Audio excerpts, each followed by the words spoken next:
আসসালামু আলাইকুম গাইস, আশা করছি আপনারা সবাই ভালো আছেন। আমিও ভালো আছি আলহামদুলিল্লাহ। তো রোজাটা অলরেডি স্টার্ট হয়ে গেছে, রহমতের মাস আমাদের স্টার্ট হয়ে গেছে অলরেডি। তো এটা ছিল ফার্স্ট দিন। তো আমি একটু উঠেছিলাম তখন ছাদে, যে চাঁদ দেখতে পাই কিনা। তবে আমি চাঁদ দেখতে পাইনি। তো আমাদের যে অলরেডি হাঁকা আরম্ভ করে দিয়েছিল, যে দেখুন একটু শুনুন।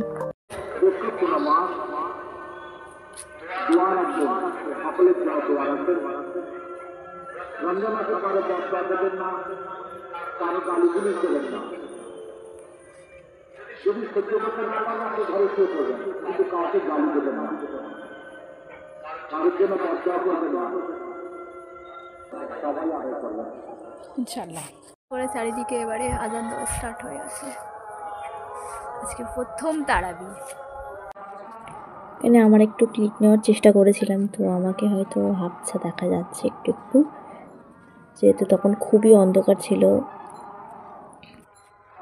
তারপর নিচে এসে প্রথমে তারপর তারাবিটা পড়ে নিই।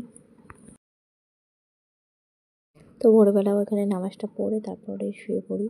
তারপর তেমন কিছু ক্লিপ নেওয়া হয়নি। তারপর জোহরের সময় হয়ে গেলে আমি জোহরের নামাজটা পড়ে নিই। আর বাইরে দেখলাম বাবারে কি রোদ উঠেছে। তো ফের আসরের টাইম হয়ে যেতে আসরের নামাজটাও পড়া হয়ে যায়। তারপরে মাগরিবের জন্যে তৈরি হওয়া, তারপরে সব ফল কাটা, শরবত বানানো সব স্টার্টিং হয়ে যায়। তো আবার সময় হয়ে যায় মাগরিবের, তখন আমরা সবাই মিলে ইফতার করে নিই। আজকের ভিডিওটা এই পর্যন্তই। আল্লাহ হাফিজ।